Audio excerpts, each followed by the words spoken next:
Si ignoras lo que ocurrió antes de que nacieras, siempre serás un niño. Cicerón. Una hora con la historia, un nuevo enfoque del pasado deshaciendo mitos, con Pío Moa. Pues una semana más en Informa Radio con don Pío Moa hablando de historia. Don Pío, ¿cómo está? Muy bienvenido. Buenas, pues aquí estamos de nuevo. Padeciendo. Una situación complicada. Pues me gustaría que precisamente habláramos de esa situación complicada, como siempre, esas reflexiones, esos análisis que hace en su blog Más España, Más Democracia, www.piomoa.es. Hoy, ¿qué destacamos? Bueno, la verdad es que la situación es un poco complicada, ¿no? Hace unos días en el blog señalaba que ante el golpe separatista mejor dicho, vamos a ver, en primer lugar, la necesidad de estar todos contra los golpistas. O sea, no es hora de quejas y de denuncias lastimeras, sino de parar a los golpistas por todos los medios. La involución contra la democracia, sostenida desde Zapatero, y en realidad desde la condena de Aznar al 18 de julio, pues ha degenerado un golpismo abierto, etcétera, ¿no? Sí. El único partido que mejor o peor defiende la integridad de España y la democracia, Constitución incluida, es Vox. El PP se ve entonces forzado a una unidad que al mismo tiempo sabotea. ¿Cómo sabotea esa unidad? Pues denigrando y calumniando a Vox, porque este es el obstáculo para volver a sus añorados diálogos y chanchullos con el PSOE y los separatistas. Yo creo que Abascal debería abandonar un poco su discurso falsamente unitario y oficioso hacia el PP y declarar sin complejos. El golpismo actual ataca gravemente la unidad de España y la legalidad constitucional. Vox se propone parar a los golpistas. Y para ello es preciso que todas las instituciones, del rey abajo, tengan una movilización, haya en ellos una movilización de los patriotas y de los demócratas. Quien quiera unirse a esa tarea, sea el PP, los socialistas, decentes o cualquier otro, será bienvenido. Porque con sus ofertas actuales, al PP, Vox le entrega la iniciativa y el protagonismo a ese partido, cuyo máximo interés es precisamente hundir a Vox. Y bueno, el golpe pues está ante nosotros. Y ante el golpe separatista de 2017 y la inacción del gobierno del PP, Felipe VI reaccionó valientemente, con lo que abrió paso a una situación nueva en España. Nueva desde que Aznar abrió camino al golpismo en 2002. Probablemente lo hizo por ignorancia histórica y por imprevisión, que son muy comunes en su partido, pero lo hizo. La novedad política, abierta por el discurso del rey, fue que por primera vez, y gracias a Vox, se plantaba cara abiertamente al proceso de destrucción de la nación española y de la democracia. Ahora estamos ante una reversión de aquella novedad, con un golpe mucho más peligroso que el de 2017, pues bien organizado desde el propio gobierno. Y de momento no se observa reacción clara del rey.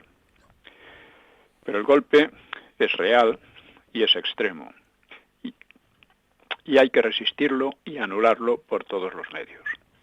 Abascal lo ha expresado con nitidez en su declaración institucional, tan distinta de las memeces manipuladoras de Pujoliño Feijóo o la fraudulenta Ayuso. Y ha expresado que ante tal situación los españoles demócratas debemos resistir y detener a los golpistas. Una democracia como la de Perú, más defectuosa que la española, aunque es difícil que sea más defectuosa, ¿no?, pues ha sido capaz de encarcelar a un presidente golpista. Y esto es lo que debe ocurrir en España. Pues en otro caso, los encarcelados, como bien ha señalado Abascal, seremos los demócratas y los patriotas. El golpe podría ser parado fácilmente por las instituciones, desde el rey al Poder Judicial, las Cortes o el Ejército, también la universidad y las instituciones culturales, las academias, por ejemplo, de la lengua y otras, ¿no? Pero tantos años de involución antidemocrática pues han corrompido todas esas instituciones hasta un grado que podría impedir la reacción. El Poder Judicial, empezando por el Tribunal Constitucional y el Supremo, ha sido corrompido a fondo por el PSOE y por el PP en complicidad, y lo ha demostrado a menudo. El Congreso y el Senado son precisamente el nido y alma de esa corrupción, con algunas excepciones. La universidad es menos que mediocre, es una factoría de charlatanería y falsificación histórica. Aparte de en sus facultades de humanidades, ¿no? El ejército ha dejado de ser español para estar al servicio de la OTAN, es decir, de Gibraltar, como si dijéramos. Este panorama no es, sin embargo, completo. Hay en todas esas instituciones sectores patrióticos y democráticos que podrían evitar males mayores si tomaran la iniciativa y se movilizaran resueltamente. De otro modo, solo quedaría la rebelión ciudadana contra el nuevo despotismo. Esta rebelión debe ocurrir también, en todo caso. Quienes conozcan la historia, es decir, muy pocos entre los políticos y los periodistas, pues saben que la guerra civil se originó en el golpe que fue la falsificación electoral por el Frente Popular, el cual rompió todas las normas democráticas. Y sabe que el Frente Popular consistió, como ahora, en una alianza formal e informal entre el PSOE y los separatistas, con el adorno de Azaña y sus majaderos partidarios, porque eran unos auténticos majaderos. El propio Azaña los describe muy bien. Y ahora, casi 90 años después, una nueva alianza de la maldad vuelve a atacar a fondo la nación y la democracia. El filósofo hispano-useño Santayana decía que un pueblo que olvida su pasado se condena a repetirlo. Así que es muy necesario recordar el pasado, que es lo que estamos haciendo precisamente en este programa. Así es. En el blog he tratado también algunos otros problemas, lógicamente. Por ejemplo, el problema de Israel, de la guerra esta de Gaza. Y en un corto periodo, Netanyahu ha perpetrado 3 hazañas, entre comillas. Atacar la independencia judicial, es decir, la democracia, creando una profunda división en su país. Dejarse sorprender por la amplitud de la ofensiva de Hamás y reaccionar de forma brutal, cortando el agua, la luz, las medicinas y los alimentos a 2 millones de palestinos y obligándoles a desplazarse hacia la frontera egipcia. Con su primera acción, como digo, pues ha dividido profundamente a la sociedad israelí. Con la segunda, pues ha debilitado seriamente el prestigio militar y el prestigio de la inteligencia del país, ¿no? Y con la tercera está generando la protesta de casi todo el mundo y probablemente echando por tierra los avances de convivencia con Turquía y los previstos en Arabia Saudí, al paso que reforzará a las corrientes islámicas más radicales. Como se quejaba un judío, hemos logrado unir por primera vez a sunitas y chiitas. No está claro lo que persigue Netanyahu. Su apelación a una segunda guerra de independencia de larga duración sugiere un proyecto indicado más o menos por sus medidas desde hace tiempo. El proyecto de ampliar Israel con la ocupación completa de Cisjordania y probablemente de Gaza, con medidas que sugieren una limpieza étnica de las dos. En Gaza está además el aliciente de los yacimientos de gas y petróleo junto a su litoral, que es algo de lo que no se habla, pero que es muy importante. Sí. El ataque al Poder Judicial de Netanyahu buscaría entonces fortalecer al Ejecutivo para esta tarea tan ambiciosa y tan peligrosa. En cuanto a la sorpresa por la ofensiva de Hamás, parece que el Mossad tenía noticias a través de los egipcios de lo que se tramaba, aunque quizás no lo tenía de la amplitud de la ofensiva, ¿no? El salvajismo de Hamás responde a una tradición reproducida hace unos años con el Estado Islámico, Recordemos lo que hizo el Estado Islámico, que no hace tanto tiempo que pasó y está olvidado. Y una tradición que responde a las promesas de varios dirigentes musulmanes de exterminar físicamente a los judíos, exterminarlos. Sí. O puede obedecer a un cálculo deliberado por parte de Hamás de provocar una reacción excesiva que obliga al mundo árabe a comprometerse. Y Erdogan, o sea, porque en realidad a los palestinos no los quieren los árabes, los demás árabes, pero les interesan como elemento de constante subversión contra Israel. Pero claro, una acción como la que está llevando a cabo Netanyahu en Gaza, pues está provocando otras reacciones. O sea, Erdogan, por ejemplo, hasta ahora era un semi-amigo de Israel y también de los hermanos musulmanes, junto con Qatar. Pues ha hablado ahora de dotar a Turquía del arma nuclear, lo que complicaría enormemente la situación en toda la zona. Y además parece que ha decidido cooperar militarmente con los palestinos.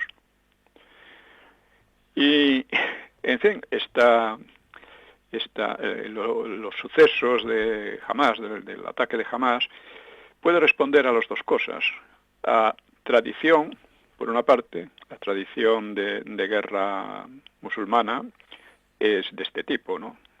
Ya vimos cuando el Estado Islámico degollaba, en fin, a la gente y todas estas cosas, o las apedreaba hasta morir, pues en fin cumplía recomendaciones de Mahoma.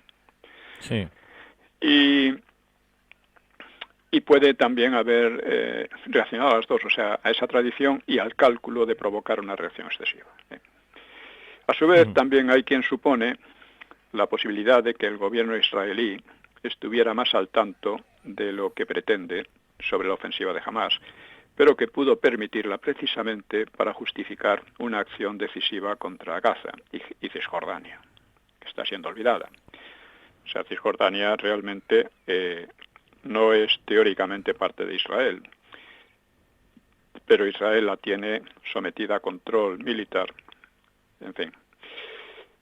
Bueno, inevitablemente todo esto son especulaciones más o menos razonables, pero la realidad es que los designios y las faltas de Netanyahu han creado una situación muy difícilmente controlable y de muy difícil vuelta atrás. Los acuerdos de Oslo trataban de solucionar el conflicto mediante un Estado palestino en Gaza y Cisjordania. Ese Estado sería sin duda hostil a Israel, y muchos políticos y judíos en general lo vieron como una amenaza. En todo caso, los gobiernos israelíes han inutilizado el proyecto, incluso protegiendo a Hamás contra la OLP para impedir una autoridad conjunta en el proyecto de Estado.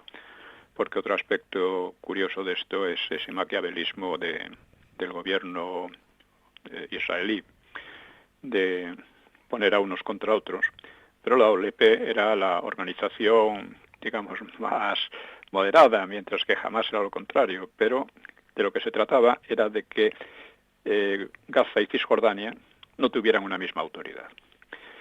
Y Cisjordania sigue, como digo, en su mayor parte bajo autoridad militar directa y además con expansión constante de asentamientos judíos. Asentamientos judíos entre los que se están creando carreteras, etcétera, que se prohíben a los palestinos, etcétera. El problema afecta a todo Oriente Próximo, pero implica directa o indirectamente al resto del mundo. A USA, Irán, Turquía, Rusia o China. Todos ellos, en mayor o menor proporción, están muy interesados en que se resuelva el asunto de una manera u otra. Y por supuesto también interesa a la Unión Europea. O sea, por decir un dato, Erdogan se ha felicitado de que la emigración turca en Alemania y Austria ha hecho más por la expansión del Islam que las ofensivas militares otomanas que habían fracasado ante Viena. Hubo dos grandes ataques otomanos que llegaron hasta Viena. En el primero, los españoles tuvieron un papel muy destacado en rechazarlo, ¿no? Y en cuanto a España, la inmigración islámica particularmente la marroquí, nunca ha olvidado al andaluz. Que claro, podría volver si Alá lo quiere, ¿eh? ¿Y por qué no habría de quererlo? Por lo pronto, cuenta en España con muy numerosos partidarios, empezando por el gobierno y el PP, y siguiendo por los profesores charlatanes que prohíben a sus alumnos emplear el término reconquista. O sea, todos estos problemas están muy ligados, como están muy ligados con el golpe actual, ¿no? El golpismo actual se ha hecho bajo la idea de que España no existe, de que España es un Estado, pero no una nación, y que complica, o sea, tiene bajo su poder a varias naciones que no tienen Estado. Esto lo ha dicho el Pujoliño, ¿no? El Feijóo, ¿no? Lo ha dicho así, textualmente. Sí, sí. Y es la idea de base de todo este golpismo, la idea fundamental. O sea, disgregar a España, en definitiva. Bueno, pues esto, digamos que es un poco la situación en que estamos. Como siempre, ante el problema de Israel, lo que le conviene, como al de Ucrania, lo que le conviene a España, se puede simpatizar más con unos que con otros, y por supuesto, si Israel cayera, eso sería una tragedia para todos, también para nosotros. Pero debe ser una política de neutralidad. Ahí están complicados otros países que a nosotros no se nos pierde nada esencial, como pasa en Ucrania. No tenemos conflictos con Rusia, pero nos los están buscando estos sinvergüenzas que gobiernan el país, por cuenta de Gibraltar, vamos a decir, por cuenta de la OTAN y de la Unión Europea. No tenemos ese conflicto, nos lo estamos buscando, y tiene mucha gracia algunos comentaristas que dicen que Putin está detrás del separatismo catalán. Dicen, no, hombre, no, detrás del separatismo catalán, detrás, al lado y al frente incluso, se encuentran el PP y el PSOE desde hace muchos años. Putin puede que haya apoyado a los separatistas de alguna manera, pero no, es una cosa muy lógica. O sea, si tú lo estás acosando o lo estás provocando, pues responderá de una manera o de otra. Ahora, ya digo, quien está detrás, delante y al lado del separatismo catalán son estos señores que nos gobiernan. Eso es. Y, en fin, otro tema muy importante del que hablar es de la represión de posguerra, con motivo de la salida a las librerías del libro de Miguel Platón, la represión de la posguerra, o sea, las penas de muerte por hechos cometidos durante la guerra civil, etcétera. Este estudio acaba con la mayor parte de las falsedades sobre las cifras de ejecuciones y sobre la supuesta arbitrariedad de los juicios, que fueron desde luego muchísimo menos arbitrarios que los tribunales populares del Frente Popular, ¿no? Y esa falsificación que se viene difundiendo desde hace más de 40 años y que se viene difundiendo con la idea de deslegitimar al franquismo y legitimar al Frente Popular. Que no olvidemos, es una alianza de separatistas y socialistas, comunistas, etcétera, que es lo que tenemos ahora de nuevo. Bueno, evidentemente lo que pretendían con lo que se pretende con la ley de memoria histórica, etcétera, es por una parte deslegitimar al franquismo y por otra parte legitimar al Frente Popular. Y el resultado de todo esto son estas leyes de memoria llamada democrática, y es este golpismo que se apoya exactamente en esa ley. Porque resulta que los legítimos históricamente vienen a ser los mismos que en el 1936 destruyeron la República y amenazaban gravemente la supervivencia de España como nación y como cultura. Bueno, pues es una desgracia que la poca conciencia o sensibilidad democrática, histórica que hay en España hoy por hoy, es una desgracia porque parece que casi nadie ha visto la verdadera significación de estas leyes de memoria como un verdadero programa político. No es algo que se refiere al pasado, se refiere al presente y al futuro, precisamente. Bueno, pues con esto yo creo que podemos pasar al tema que nos ocupa hoy, ¿no? al tema general, que es un poco lo que fue el franquismo, Sí, sí. que es lo que se trata de falsificar sistemáticamente. Ujú. Y en el libro Los mitos del franquismo, pues tengo un capítulo comparando a Franco con Hitler y Mussolini, porque este es el tema que utilizan muchísimo los de la memoria y los golpistas, ¿no?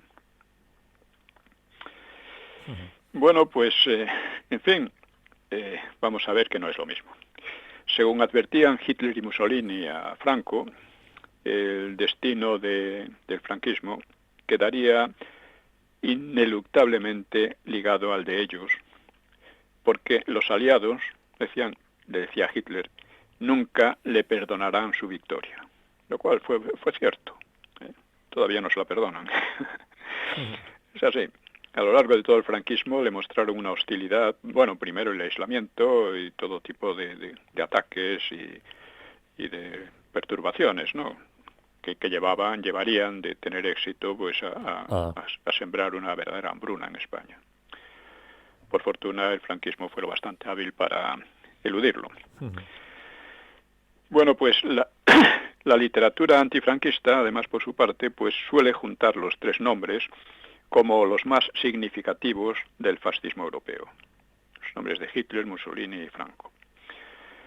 Los lazos entre los tres se habrían forjado durante la Guerra de España e incluían políticas anticomunistas y antiliberales, por lo que parecía natural una estrecha alianza entre ellos, que como sabemos no llegó a darse.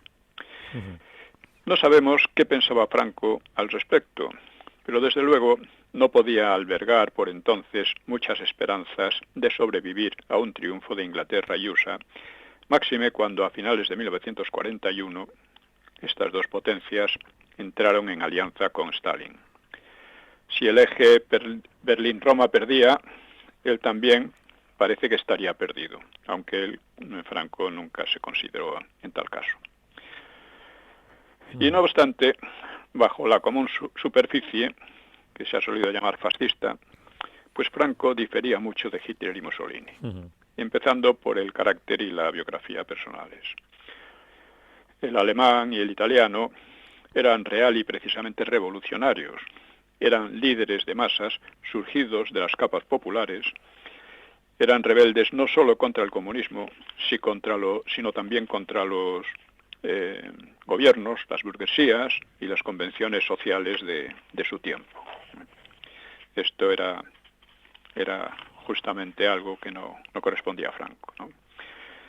Y Franco, en cambio, pues ¿qué era? Pues era un militar de carrera, no surgía de las capas medias o bajas del pueblo, era de ideas conservadoras, no era propiamente revolucionario, y había servido con la misma profesionalidad al régimen liberal de la Restauración, a la dictadura de Primo de Rivera y a la República. Nos había servido. Había defendido a la República contra precisamente los golpistas de 1934. Muchos autores, pues, han tildado a Franco de desleal con la República, pero lo cierto es que, ya digo, no se rebeló contra ella. En cambio, lo hicieron casi todos los políticos, incluido Azaña, que trató de organizar golpes de Estado cuando perdió las elecciones, y algunos militares como Sanjurjo, que se rebeló. Pero Franco acató con disciplina a los gobiernos. Defendió la ley en octubre de 1934 y solo se sublevó cuando ya la legalidad republicana estaba arrasada. Si ese arrasamiento no hubiera ocurrido, quizá hoy solo supieran de Franco los especialistas en la campaña de Marruecos. O sea que fueron circunstancias ajenas a él las que le empujaron a sublevarse y a convertirse en caudillo, mientras que el Duce y el Führer, que eran subversivos desde muy pronto, trabajaron sin tregua por crear las circunstancias que le llevarían al poder. Es decir, una diferencia radical. Mussolini empleaba un estilo teatral, grandilocuente incluso en el trato directo. Hitler era más violento y agresivo, y los dos estaban muy alejados del talante de Franco. El carácter de Franco lo describen dos embajadores, el inglés Samuel Hoare y el luseño o norteamericano Carlton Hayes. Hoare le cobró inmediata antipatía, que fue probablemente recíproca. Dice Hoare: su voz era muy distinta de los incontrolados y desapacibles gritos de Hitler o de los modulados y teatrales bajos de Mussolini. Era la voz, dice, de un médico de cabecera, con buenos modales. Me llevó a pensar cómo pudo llegar a ser el joven y brillante oficial en Marruecos y luego el comandante en jefe de una salvaje guerra civil. A Hoare le exasperaban la voz y la calma de un caudillo que le dice de personalidad nada impresionante y de origen judío. En realidad no se han hallado antecedentes judíos o conversos en su árbol genealógico. Tenía cierto aspecto semítico, pero eso puede venir de los árabes o hasta de los fenicios, ¿no? Hay muchos españoles que tienen esos rasgos, ¿no? Pero incluso así, Hoare admitía en él algún don difícil de percibir que explicase su extraordinaria carrera. En agosto de 1943, cuando ya la guerra giraba contra Alemania, pues Hoare creyó oportuno conminar al caudillo. No tuvo éxito. Dice él: este hombre era el dictador de España. A 600 kilómetros de su capital, estaba en Galicia, en Meirás, en plena crisis europea, sentado en la calma de su confortable salón, tan dispuesto a hablar de la próxima cosecha, del tiempo que hacía o de las perspectivas de la estación para los cazadores, como de los tremendos sucesos que tenían lugar en el mundo cada día. Y las duras verdades que yo a propósito le dirigí, lejos de provocarle reacción alguna, morían entre algodones. Hombre, parece que Franco le estaba un poco tomando el pelo, ¿no? Hayes lo retrata con más simpatía. Dice: físicamente no era tan gordo ni tan bajo como querían presentarlo, y tampoco hacía nada por pavonearse. Desde el punto de vista espiritual, me pareció no tener nada de torpe ni de vanidoso. Antes se me reveló como dotado de una inteligencia clara y despierta y de un notable poder de decisión y cautela, así como de un vivo y espontáneo sentido del humor. Rió fácil y naturalmente, como no pude imaginarme que lo hicieran Hitler o Mussolini más que en la intimidad.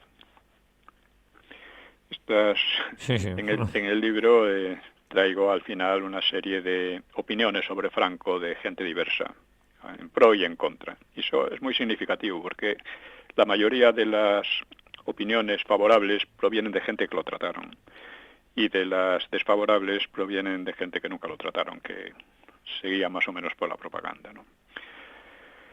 Los tres, Franco, Hitler y Mussolini, se consideraban, no obstante, hombres del destino. Casi todas las conductas de Hitler mostraban una voluntad inflexible, una energía casi feroz y una fe sin fisuras en la imagen del pueblo alemán que él mismo se había forjado. Como un pueblo de señores, el pueblo ario, etcétera, ¿no? Pueblo superior. Al servicio de esta imagen dedicó su vida, al extremo de prescindir casi de relaciones femeninas. No tuvo descendencia y solo se casó con su amante Eva Braun al final de la vida de ambos. En Mussolini se percibe acaso una inseguridad de fondo bajo sus gestos aparatosos, aunque compartía con el alemán su convicción de estar predestinado a la gloria propia y de su país. Al revés que Hitler, a veces opinaba con ironía sobre los italianos y con acritud sobre el nazismo. Mussolini tiene algunas opiniones muy contrarias a los nazis, ¿no? Su devoción ideológica no le llevó a prescindir de compañía femenina, en absoluto, ni a limitarla. Tuvo numerosas aventuras extraconyugales y dejó hijos de distintas mujeres. En Franco hallamos de nuevo diferencias de fondo. No estaba tan obsesionado como Hitler ni era tan promiscuo como Mussolini. Se casó, tuvo una hija y no se le conocen infidelidades, cosa que le han por la que le han denigrado a alguna autora feminista, ¿no? Eso es muy curioso. Su actuación política parece dominada por un férreo sentido del deber que le hacía referirse a los tiempos anteriores a la guerra con la significativa expresión de cuando yo era persona, es decir, cuando podía obrar a su aire, según relata su nieto Francisco Franco. Es decir, cuando que él se sentía, una vez aceptada aquellas responsabilidades, se sentía un poco prisionero. O sea, efectivamente, tenía un sentido del humor, del deber extremadamente fuerte. También tenía un don de mando, por así decir, natural, un don de mando que no era ni despótico ni ofensivo, pero que era muy eficaz. Todo el mundo le reconocía su capacidad de mando, ¿no? Aunque los dictadores alemán e italiano no eran propiamente militares, pero amaban el estilo militar y podían llamarse adecuadamente militaristas. O sea, Mussolini lo era en un plano más bien retórico, pero lo era. Y ese adjetivo militarista no cuadra bien a Franco, porque su brillante carrera, que le llevó a ser el general más joven de Europa en el siglo XX, aunque se dice que hubo una excepción, el soviético Tukhachevsky, que fue asesinado por Stalin, pues demostró, además, como decía su enemigo el socialista Prieto, decía que Franco tenía el grado supremo del valor, la serenidad en la lucha. Pero nunca pretendió militarizar al Estado, y salvo momentos especiales, no dedicó al ejército grandes presupuestos ni grandes sueldos. Los tres llegaron al poder bajo la presión de amenazas marxistas, pero hay una gran distancia en el modo de unos y de otros. Mussolini y Hitler sostuvieron unos años de lucha política subrayada por una dosis de violencia y finalmente accedieron al gobierno de forma pacífica y conforme a las normas democráticas, aunque después trastocasen por completo la democracia. Franco nunca participó en agitaciones políticas y alcanzó el poder después de una dura y azarosa guerra civil. El poder sobre toda España, sobre la parte nacional lo alcanzó antes, ¿no? El italiano y el alemán crearon sus propios partidos e ideologías, con los que procuraron monopolizar el Estado, mientras que el español unificó partidos preexistentes en el movimiento nacional, al cual solo otorgó parcelas de poder y un presupuesto escaso. Los Hitler y Mussolini necesitaban y estimulaban la agitación de masas y los grandes espectáculos políticos, mientras que Franco utilizó estos métodos muy poco. Los tres disfrutaron de una popularidad dirigida pero indudable. El fascismo proporcionó a Italia estabilidad y bastante prosperidad después de los tumultos anteriores, y sus mayores enemigos fueron los comunistas. Y por ello Mussolini pudo recibir elogios de personas tan diferentes como Churchill o Gandhi. Los éxitos económicos hitlerianos, apoyados en una política autárquica, fueron aún más espectaculares, pues en solo 6 años, pues mientras la depresión hacía estragos en el mundo, acabó con el paro, entre otras muchas cosas, ¿no? Aparte de la economía, la popularidad de ambos dictadores descansó en 2 pilares. Por una parte, haber acabado con la inestabilidad social y las luchas de partidos, y haber devuelto el orgullo, hasta una extrema arrogancia en el caso alemán, pues a unos pueblos que antes estaban desmoralizados. El propio Churchill declaró alguna vez que para Inglaterra, en caso de derrota, pues deseaba un líder tan indomable como Hitler que la sacara del abatimiento. Y el caudillo, en los años 40, no podía exhibir otra baza que la de haber vencido a la revolución, pero esperaba aplicar, en parte haciendo de necesidad virtud, pues la economía autárquica que también había funcionado en Alemania. Un elemento diferenciador muy relevante fue el religioso. Hitler y Mussolini aceptaban las iglesias, católica o protestantes, como algo con lo que era inevitable contar, pero no se identificaban con ellas. Los fascismos tenían un fondo panteísta o paganoide, incluso ateo, a veces había entre ellos de todo, pues armonizaban mal con el cristianismo. Franco, en cambio, era católico, devoto, al punto de que en sus escasas notas sobre la guerra civil atribuye el mérito más a la providencia que a sus medidas.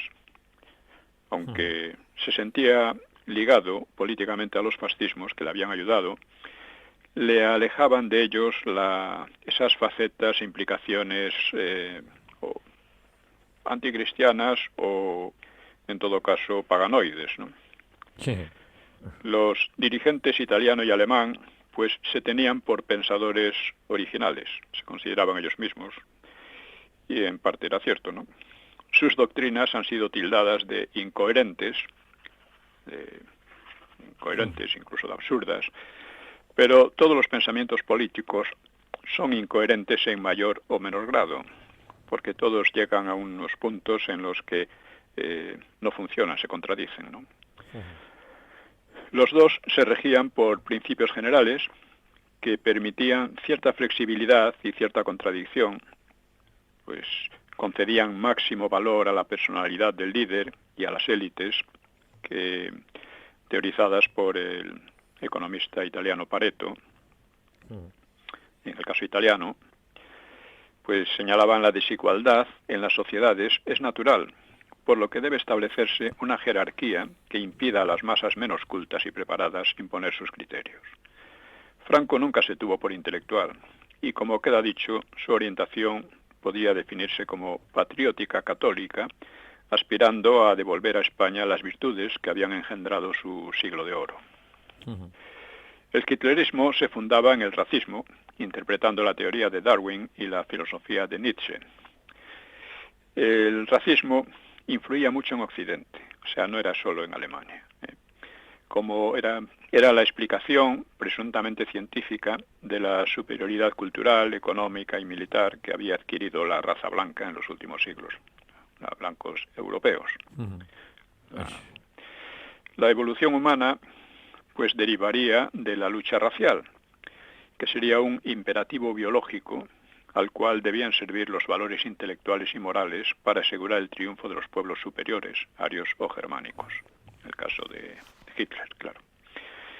Esa pugna esencial, esto tiene cierta analogía, aunque en otro sentido, con la idea de la lucha de clases de los comunistas, que era una idea también, se basaba, en cierto modo, en las ideas de Darwin. Bueno, pues esa pugna esencial exigía un ánimo heroico contrario a los valores falsos, llamados falsos, como una compasión que favoreciese a los inferiores, los cuales estaban destinados por ley natural a sucumbir o a actuar o a servir de siervos, ¿no?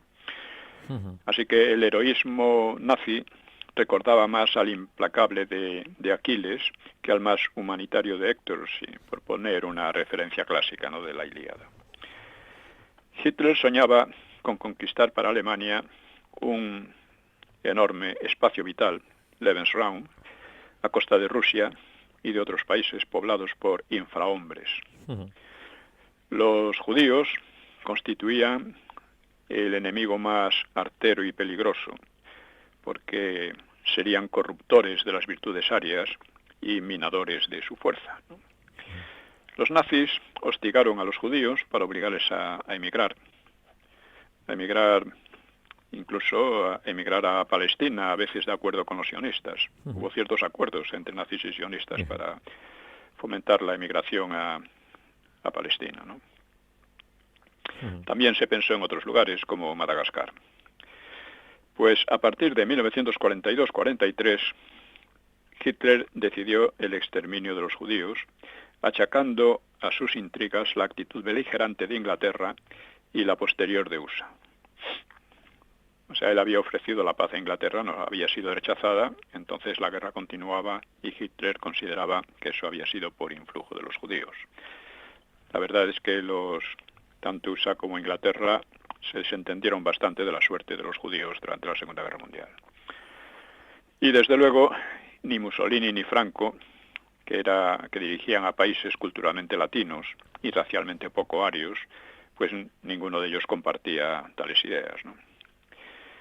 Si las diferencias entre los dictadores alemán e italiano por un lado y el español por otro son definitorias, también las hay de peso entre los dos Hitler y Mussolini. Hitler admiraba a Mussolini, lo tenía por su gran amigo y maestro, pero Mussolini, hasta entrados los años 30, negó la afinidad del fascismo con el hitlerismo, con el nazismo o nacionalsocialismo, aunque luego procuraría cierta identificación entre ambos. Mussolini llegó al poder en 1922, respetó las formas parlamentarias, que las debilitó en 1924 después del asesinato del socialista Matteotti por sicarios fascistas, pero no las destruyó del todo, las formas democráticas, hasta 1931. Hitler, gobernando desde 1933, fue mucho más rápido y mucho más tajante en eliminar la democracia liberal, combinando una despiadada voluntad con un oportunismo sin miramientos. Aprovechó, por ejemplo, la quema del Reichstag, del Parlamento alemán, que por todo lo que se sabe hasta ahora fue efectivamente realizada por un perturbado, un holandés perturbado. Pero los nazis se la achacaron a los comunistas y los comunistas se la achacaron a los nazis. Aún más significativa es la diferencia ante el derramamiento de sangre. Mussolini fue en general poco sanguinario y el asesinato de Matteotti constituyó más la excepción que la regla. Mientras que Hitler, que en eso era similar a los comunistas, pues demostró disposición a pasar por encima de todos los muertos que fuera preciso para hacer triunfar sus ideas, aunque ello no fuera claramente visible hasta la propia Guerra Mundial. Como ya vimos, sus principales víctimas, cuando ayudó a Franco, las había hecho en la depuración de sus propias milicias, de las SA, en la noche de los cuchillos largos, mientras que Stalin ya acumulaba millones de víctimas, de cadáveres, detrás de él. Tampoco el duce Mussolini compartía el racismo y el antisemitismo nazi. De hecho, en las filas fascistas militaba un número de judíos proporcionalmente mayor que en la población italiana. Y hasta 1938 no se promulgaron en Italia leyes antijudías, y lo hicieron por influjo de su aliado, ¿no? De su aliado alemán, y no fueron muy cumplidas. Para entonces Mussolini, que se sentía cada vez más inseguro, pues sentía una especie de fascinación por Hitler, por los enormes éxitos que estaba teniendo Hitler. Y ello pues se unía a un deseo contradictorio de crearse un área de influencia en el Mediterráneo que le evitara la total supeditación al Tercer Reich, a los alemanes. Y precisamente este deseo, esta ambición, pues probablemente le empujó a la fatal decisión de entrar en la guerra. O sea, porque no hay que olvidar que Mussolini no tenía muchas ganas de entrar en la guerra alemana. No tenía muchas ganas y él mismo decía que bueno, que no, que ya veríamos cuando llegaba la situación, si es que llegaba. Pero consideró que a raíz de la victoria alemana sobre Francia, pues ya vendría el nuevo orden con la hegemonía alemana y había que unirse a él necesariamente, ¿no? Y Franco supo evitar esa tentación. Por otra parte, los primeros reveses italianos en Libia, pues demostraron lo quebradizo del ímpetu heroico y revolucionario fascista, que era poco más que una fachada, al revés que el nazi. Para los italianos no se sentían con muchas ganas de aventuras exteriores. Y para Alemania, la colaboración italiana fue más bien una rémora, Y además a esta rémora, más que a esta ayuda, pues se debió parte considerable de su derrota final, porque, por ejemplo, retrasó la invasión de la Unión Soviética e impuso otros errores. Tampoco funcionó el eje Berlín-Roma-Tokio con el tercer socio, o sea, con los japoneses, porque Alemania y Japón lucharon cada uno por su lado, y esto es un contraste muy significativo con la alianza soviético-anglosajona, porque esta actuó con gran eficiencia, bien coordinada, a pesar de que había muy fuertes recelos entre sus socios, ¿no? Esto lo trato en el libro reciente, La Segunda Guerra Mundial y el fin de la era europea. De Hitler y Mussolini, como de Lenin, puede decirse que fueron hijos de la Primera Guerra Mundial. O sea, Hitler participó en aquella guerra con entusiasmo, como soldado y como cabo. Fue herido 2 veces y ganó las Cruces de Hierro de segunda y primera clase. El italiano, que tenía ideas socialistas, rechazó el abstencionismo de su partido y peleó también como soldado y cabo en el bando anti-alemán, siendo herido y condecorado. Bueno, pues por su belicismo, el servicio secreto inglés subvencionó su periódico Il Popolo d'Italia. Y además lo subvencionó a través precisamente de Howard, que sería embajador en Madrid. Y con ello contribuyó al nacimiento del fascismo. Las cosas son muy complicadas. Sí. O sea, el servicio secreto militar alemán contribuyó mucho al triunfo de los bolcheviques. Y los ingleses contribuyeron mucho al desarrollo al nacimiento del fascismo, ¿no? Las ideas de Mussolini, de Hitler, pues digamos que recibieron mayor concreción en el espíritu de camaradería, de jerarquía y de sacrificio de las trincheras, y también en la posguerra, que fue un tanto desastrosa tanto para Italia como para Alemania, desastrosa y muy turbulenta. Estas experiencias cruciales fueron ajenas a Franco, puesto que España permaneció neutral en la Primera Guerra Mundial y se mantendría también en la Segunda, cosa que, como vemos, es muy importante y muy decisiva para entender lo que fue Franco, el franquismo, y fue además el mérito mayor de Franco después de la derrota del Frente Popular. Mussolini y Hitler también salieron de la mediocridad social y económica, incluso de la pobreza, incluso conocieron la pobreza, para alcanzar la dirección del Estado, lo que nunca habrían logrado sin poseer una personalidad muy destacada. Pero por fuerte que fueran sus personalidades, probablemente no habrían pasado de agitadores locales sin las transformaciones traídas por la gran contienda europea en la Primera Guerra Mundial, que desintegró 4 imperios, el otomano, el ruso, el alemán y el austrohúngaro, e hizo surgir naciones y rivalidades nuevas, y ante todo hizo surgir el primer Estado socialista de la historia. El liberalismo europeo entró entonces en una crisis intelectual, moral y política, porque los dos bandos beligerantes, los aliados y los imperios centrales, o sea, Alemania y Austria-Hungría, pues habían sido más o menos liberales y parlamentarios. No lo habían sido el otomano, que fue aliado de Alemania y Austria-Hungría, ni lo era el ruso, aliado de Francia y de Inglaterra. Pero los principales países enfrentados, pues sí lo eran. Esta crisis del liberalismo, del sistema parlamentario liberal, que fue muy profunda, pues llegó a un grado todavía mayor desde 1929 por la Gran Depresión, la caída de la bolsa de Nueva York, que pronto repercutió en toda la economía mundial.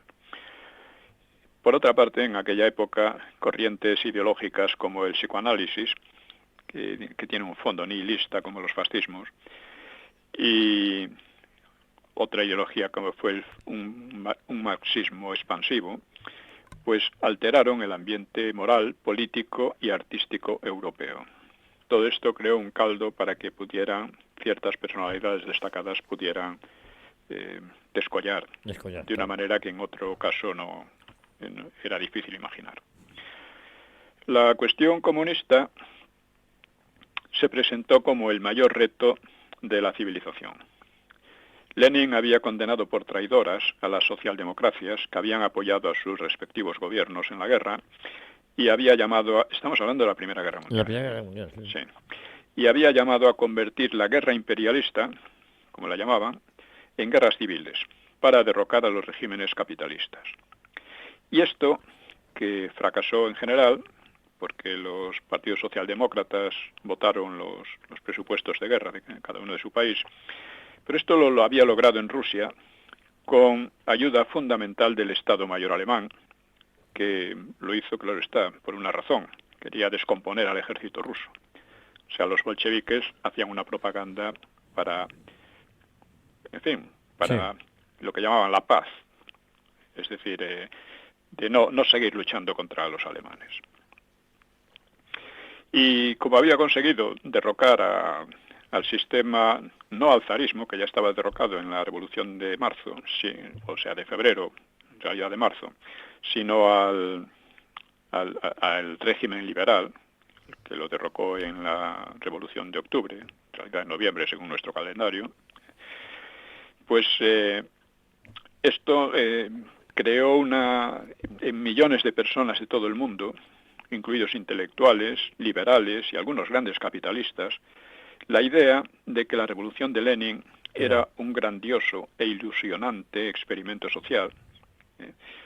Y valorando la terrible guerra civil subsiguiente como el coste inevitable para crear una sociedad nueva, una sociedad atea, científica, sin explotación del hombre por el hombre, más progresista, más libre y más productiva que cualquiera anterior de la historia. Esta era un poco la propaganda. Lenin, y la propaganda y la esperanza, ¿no? Lenin justificó una esperanza utópica y que en el fondo solo podía conducir a la tiranía, pero esto fue lo que hubo, ¿no? Y nos quedan 4 minutos, don Pío. Bueno, pues Lenin justificó su revolución en un país mayormente agrario. O sea, según el marxismo, la revolución tenía que estallar en países económicamente, industrialmente muy desarrollados, ¿no? Rusia tenía una industria muy importante, pero muy localizada, y en conjunto era un país muy agrario, ¿no? Entonces lo justificó diciendo que la revolución rusa serviría de espoleta para la revolución alemana. Alemania era el país que se decía más propicio para que una revolución comunista tuviera lugar y triunfase, ¿no? Y Alemania, en la posguerra, sufrió varias intentonas comunistas que fueron aplastadas sin contemplaciones por el gobierno socialdemócrata, no por gobiernos típicamente burgueses, sino por un gobierno de un partido que había votado los presupuestos de guerra de Alemania y había defendido a Alemania contra los aliados. Y en toda Europa, mucha gente juzgó el comunismo como una amenaza letal para la civilización, para la civilización occidental, y una de las respuestas ante esa amenaza fue el fascismo, precisamente. La historia de Europa entre las dos guerras mundiales puede definirse parcialmente como una pugna entre comunismo, fascismo y demoliberalismo, y los tres hunden sus raíces en la Ilustración y de un modo u otro en la Revolución Francesa. Todos se proclamaban modernos, acristianos, o sea, no cristianos o anticristianos, y hacían del hombre, es decir, de diversas concepciones del hombre, pues la medida de todas las cosas, una idea que viene ya de Grecia, y radicalizada por el nazismo. El nazismo sería verdadera vanguardia en la preocupación, curiosamente, por la ecología, la reforma ambiental y la contaminación. Esto se puede decir que estas corrientes actuales ecológicas pues ya fueron anunciadas por el nazismo, lo que pasa que de una manera mucho más moderada, no con la locura que hay ahora, ¿no? Que hay ahora, efectivamente. Nos queda un minutín, don Pío. Bueno, pues Además, el nazismo extremaba la eugenesia, la eutanasia y el racismo, que ya estaban presentes en regímenes socialdemócratas o liberales. Eso. Y se ha tildado a los fascismos de irracionalistas, de romper con la Ilustración y las tradiciones europeas, porque daban un peso especial a la voluntad y a los sentimientos sobre la razón, pero eso sería irrazonable. Una razón que despreciase la voluntad y los sentimientos pues sería bastante ajena a la experiencia histórica y también a la razón misma, ¿no? Eso es. Y por lo demás, el ser humano necesita en todos los casos justificarse racionalmente. Y los fascismos, como cualquier otra ideología, se justificaron con sus razones, con mejor o peor fortuna. Esto hay una conclusión de Stanley Payne al respecto que es muy interesante. Muy interesante, sí, sí. Bueno, pues con esto podemos terminar por hoy. Pues, don Pío, lo dejamos aquí, si le parece, con la promesa de volver, como siempre decimos, Dios mediante, la próxima semana aquí a Informa Radio, a 1 hora con la historia. Sí, y siempre luchando contra este golpismo. Eso es la prioridad en este momento. Un abrazo muy fuerte, don Pío. Un abrazo a todos. Gracias. Hasta luego.